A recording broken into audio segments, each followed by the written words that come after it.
So I'm in Sweden. This is Malmö, and I'm setting off on a 4-day ride. I think it'll be 4 days. I was in Sweden because my husband is Swedish. He was working here in Malmö for 4 days, and then we were going to go to the cottage that we've got in the countryside.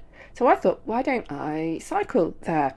I should get there at about the same time as he would. I hadn't done the journey by bike before, so I thought it would be interesting just to do a straight line and see what I found.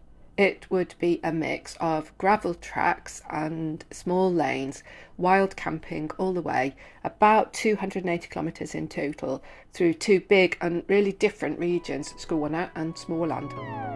So I took my bike and tent and stove, and I set off from the centre of Malmö.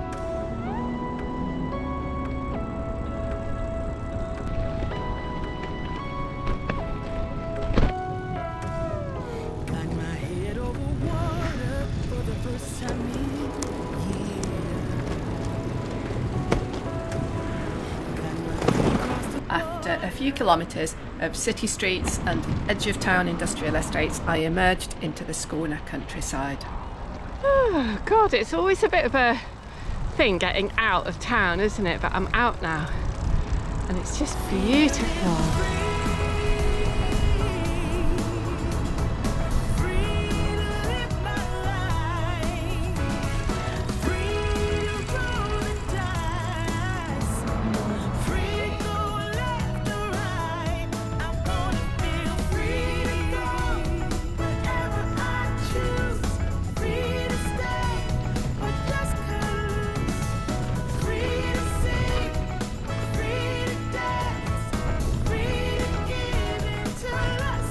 So Skåne is famous for big farmhouses, big fields, and for being flat, but it isn't all flat.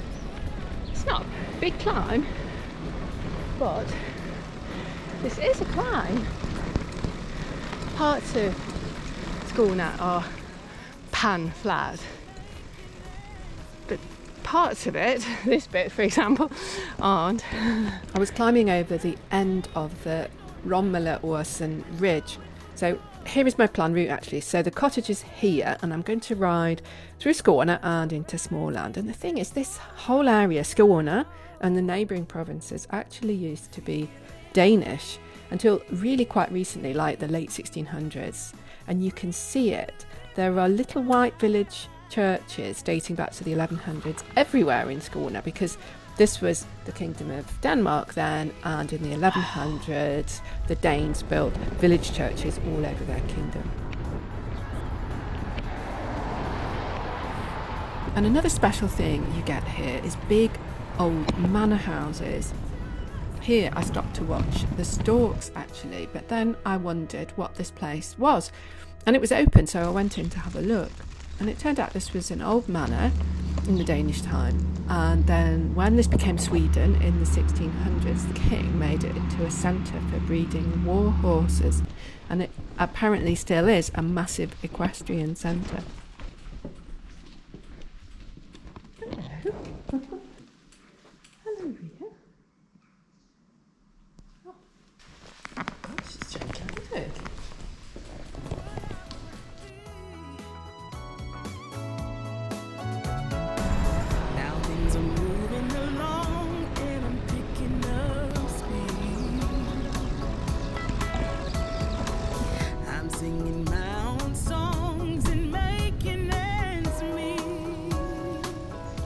You can get really strong winds across the big open fields, but today things were in my favour. Look at the trees. Tailwind!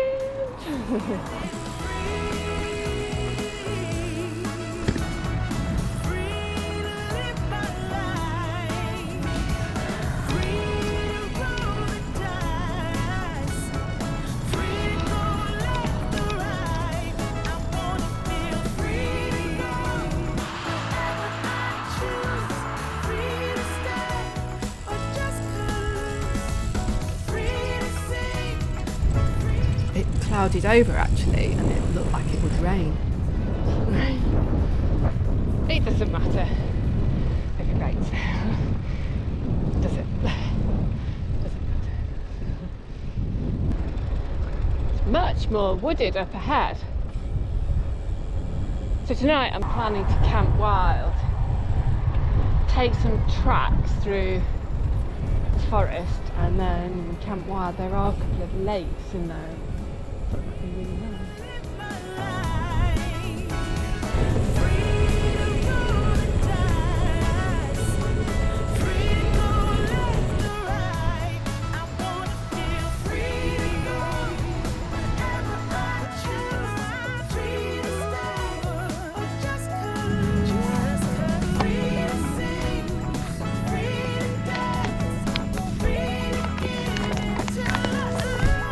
So, picked up water, and this is it.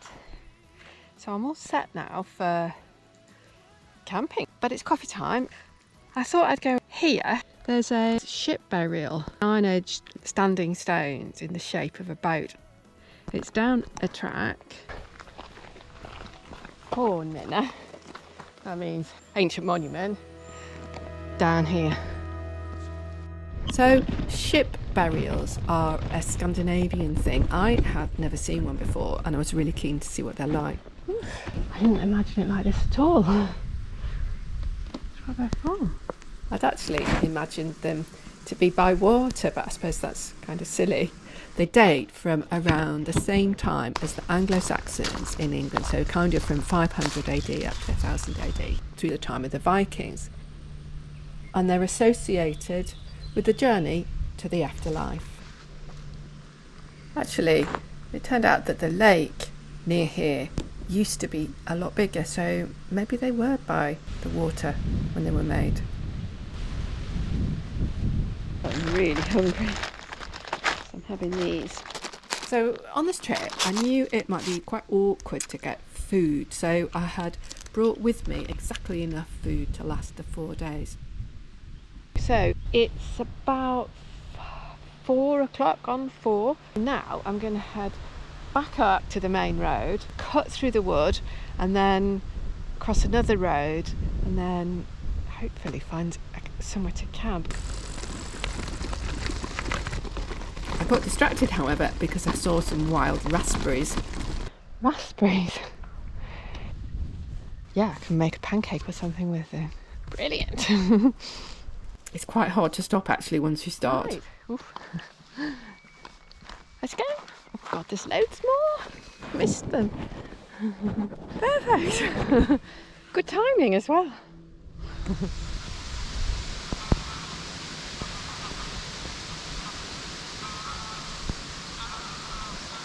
Okay. Now I've got to get through this wood. So I had to cross through one wood and then cross a main road. I'm on the main road and then into the forest. So I'm going to try and wiggle along these tracks. I'm going to look at this little bit of wet here to see if that's good, and then if that's not good, I'm going to aim for this. I mean, the track looks fine, doesn't it? In Sweden, wild camping is allowed anywhere as long as you're not near houses or on farmland, and of course you've got to be respectful and leave no trace. So what I was really hoping for was to camp by a lake. I'd already tried the first lake actually, but I'd met dog walkers there, so that was no good. Muddy, muddy, muddy. Not going to be swimming from there, are we? It was actually not working out here quite as I had hoped.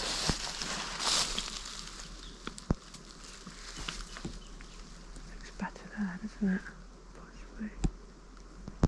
I was trying to find a place with a view of the lake and where I was hidden from view, but it was hard to get away from the track. When I'm wild camping, I often have to try out 3 or 4 places until I find a spot where I feel good.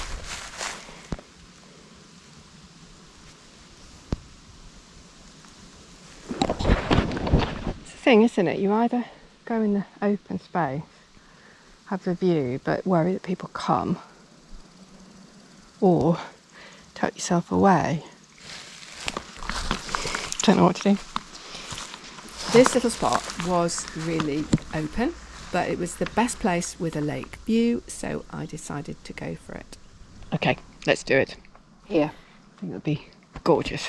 So unusually for me, I camped where anyone coming along the track could see me. But the thing is, I just don't feel quite so comfortable if people can see me. But here I decided, okay, just do it. So tonight it's going to be pasta with fish and sort of cheesy topping. So all I'm going to do is tip the sardines in and scatter some cheese on the top, and that's it. So, time for dinner. Looks good. It's a little bit alarming to see all those fish tails. I'm not used to that. I've squashed them all in. It's brilliant. God, that's so easy as well.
Raining actually.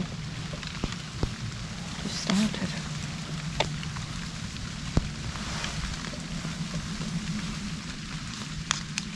Oh my God, it looks amazing.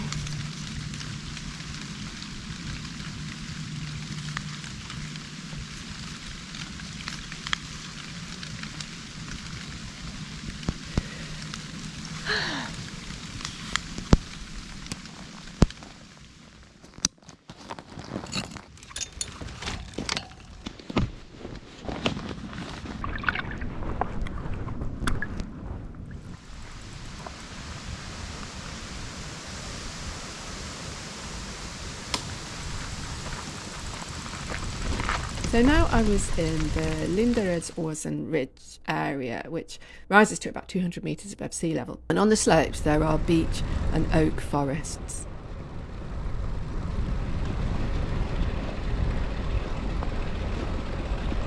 I like beech woods. It was close and warm, and it started to rain gently again. If I do this, it will definitely not be much rain there. It's always the way.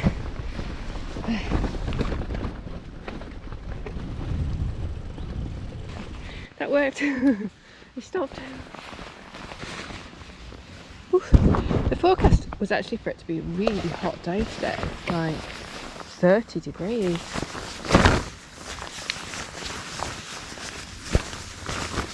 A bit much. I was doing quite a lot of rough tracks today with loads of rough gravel.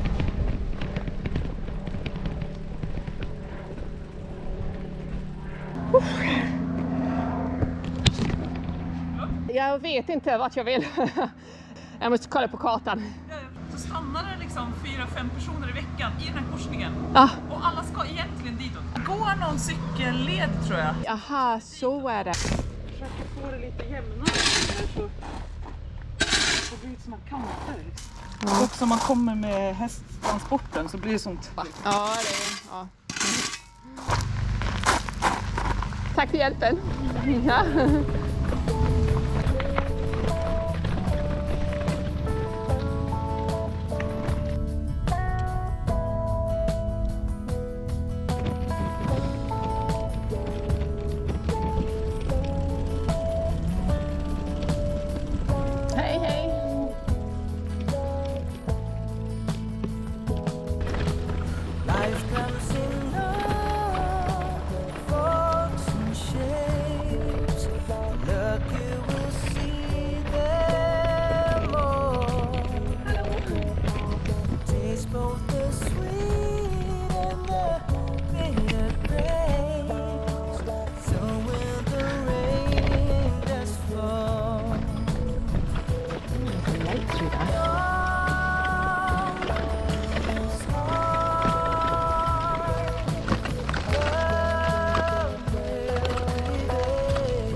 strawberries.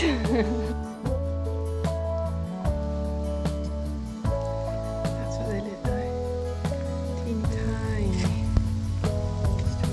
Sky's gonna clear, the clouds will shatter. Just to wait and see. And all of those things that you thought mattered, footprints in sand, washed clean away. I descended from the wooded ridge area down to this little river. From here I was going to roll over the flat plain and into the city of Kristianstad. Love will prevail. No dark. It's quite warm actually. I mean, it's not boiling, but it is warm, and it's turned really windy. Love will find a way. Oh, love will. Just before Kristianstad I stopped at an old town called Vär, which was a place I was excited to see, especially excited to see a church. Gigantic. It's not what I expected at all. I was really hoping to see inside because it has got the finest Romanesque paintings in the whole of Scandinavia.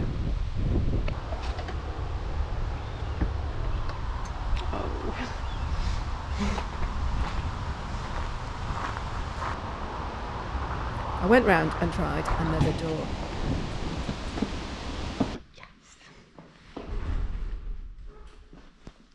So the church was like totted up in the 1800s, but this end bit is amazing. The paintings were done in the 1100s, commissioned by the Danish royal family, the Queen actually, Queen Margaret.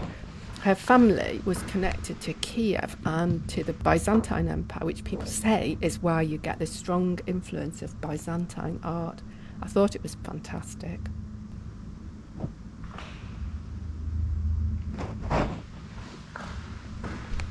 Vär, the town, used to be a big Danish town, and there are other ruins of the old town. This was a hospital in the 1500s. It apparently looked like this. I love these little reconstruction drawings, they're really sweet. This was a chapel built in the 1400s for wayfarers and the poor and the sick. It's a marvellous place. And actually I felt a bit, not exactly sick, but I was just really tired and hot.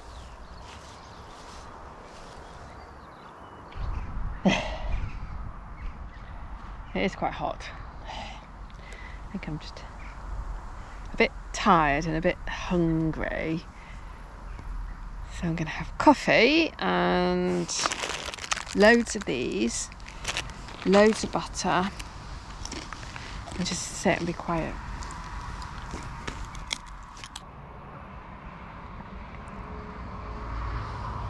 Good thing was, I was nearly there. All I had to do now was ride to the other side of Kristianstad and then find a place to camp. I'm nearly there actually, so I'm aiming to go and look for somewhere to camp somewhere around here. Oh, that's a nature reserve, isn't it? Okay. Yeah, so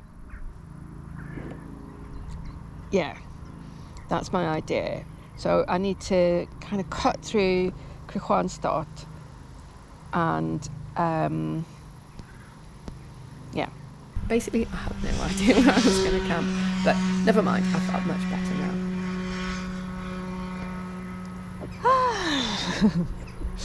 I think it's the coffee, it just cheers me up completely. Food is a good thing, but I think it's the coffee. So nice. Ooh, really windy.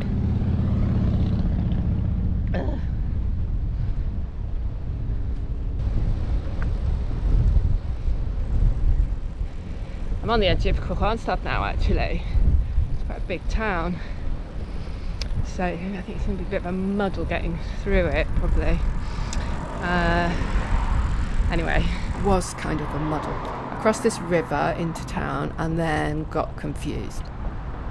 Well, kind of messing around on the edge of Kristianstad, which I never really got into.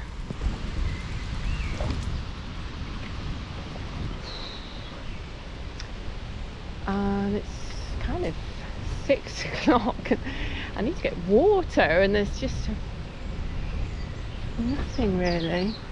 I needed to get water before I left the city because there wasn't much beyond. The whole place just seemed to be kind of blank roads. Finally I found a petrol station and the very nice people in this cafe gave me water.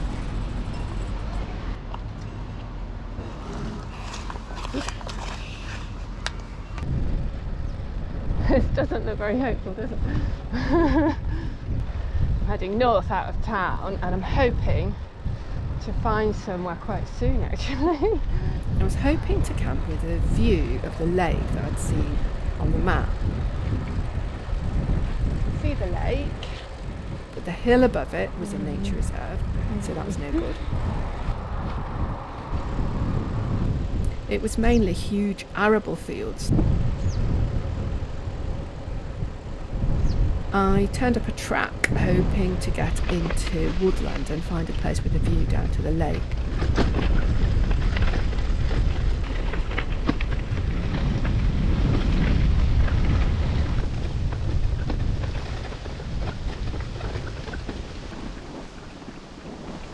This little copse, sort of promising.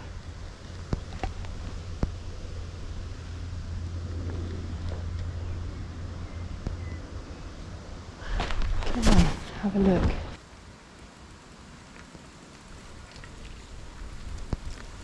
Sort of scouted up there, and you can see the lake just. But you're pretty visible from that road. The car just came through and I crouched down to hide. The reason I don't want to be seen is mainly for safety and for peace of mind. So I think I'm gonna drop the idea of the lake view and focus just on being somewhere really peaceful and secluded.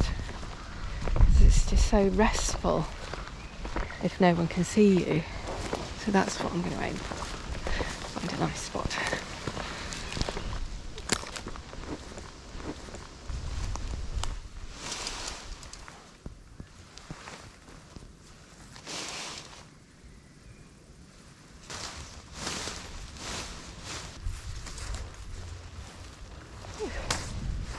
That's done.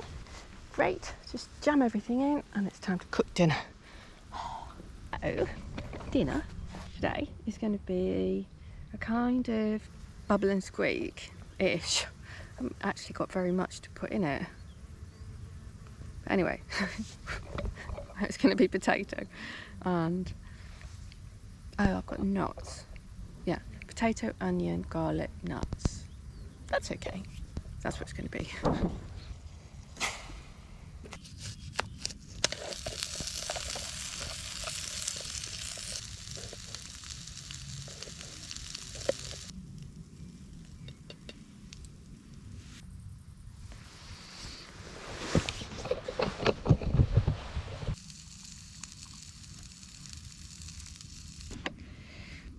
Brown, isn't it? Never mind. I think I thought I might buy some, like in Germany I bought asparagus, that was really nice, but I haven't really seen anything here, so it's going to be brown. I'd thought I might see farm shops or stalls and things selling vegetables along the way, but I hadn't.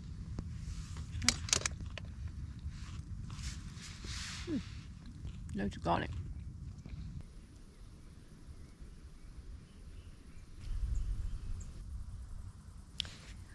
Everything's done. Just had a wash in my bathtub. Feels so good. I just use half a litre of water and I can wash my whole body. So nice. That's the main road over there. I quite like it when you can see roads far off. I mean, it's like a sense of connection, and at the same time you're in your own space. Time for tea and biscuits. Oh, so nice.